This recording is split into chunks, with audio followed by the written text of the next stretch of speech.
ฝากสำเนียงเสียงลำลองเป็นทำนองห้องมาใส่หอมมนแสนหมอลำใหม่ขอแห้งใจจากพี่น้องเอาเสียงร้องดอกส่งมาสาธุเด้อขอแฟนทุกทั่วละเมตตาซอยน้อสงสารหักโดนนานสิบ่ลืมพระคุณ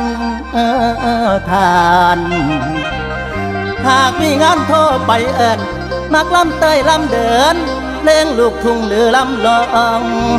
ผมสิมาโนโอลองขนองทานผู้ฟังเด้อแฟนฟังโอ้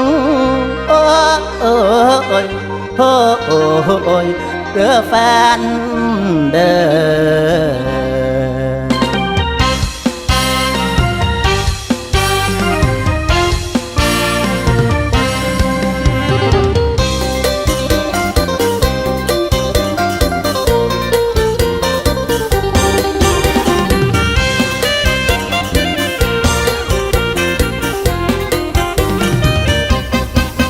ฝากเพลงบรรเลงลอยมา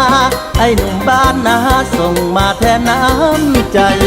เสียงลำเดินส่งถึงแฟนแดนไกลมอบจากใจมนแสนแก่นซ้อนจากหนุ่มดินแดนร้อยเกินแฟนจ้าอย่าเมินหนีไกลจากทอนโลดเมตตาแฟนอย่าตัดร้อนกลาบป้ายวอนขอเธอน้ำใจเอาลำให้ขนองใจคุณทานแฟนผู้ฟังอยู่บ้านลานนี้บ่เลิกแสนสิเปลิบหากแฟนบ่ลืมหายขอบพระคุณหลายๆทุกคนเดินทางมีงานบอกบ้านโทรหามนแสนจะมาร้องที่หน้าเวทีบุญผักป่ากระถินยินดีหรือบุญเข้าจีที่ไม่สงกรานต์ฝากแฟนนั้นจงเอ็นดูรักอุ้มชูอยู่คู่วงการไม่รักมากพอให้รักนานๆเป็นลูกเป็นหลานเป็นบ้านอยู่สวนแฟนดีล้วนขอรบกวนถามข่าวเป็นจังได้หมู่เจ้าได้ขายเข้าอยู่บ่ปีนี้ก็ฝนเล่งตามการคือสิมันเงินทองเรื่องของแนวใสหากใครเหงาใจว้าวุ่นตอบแทนคุณให้หายบรรเทา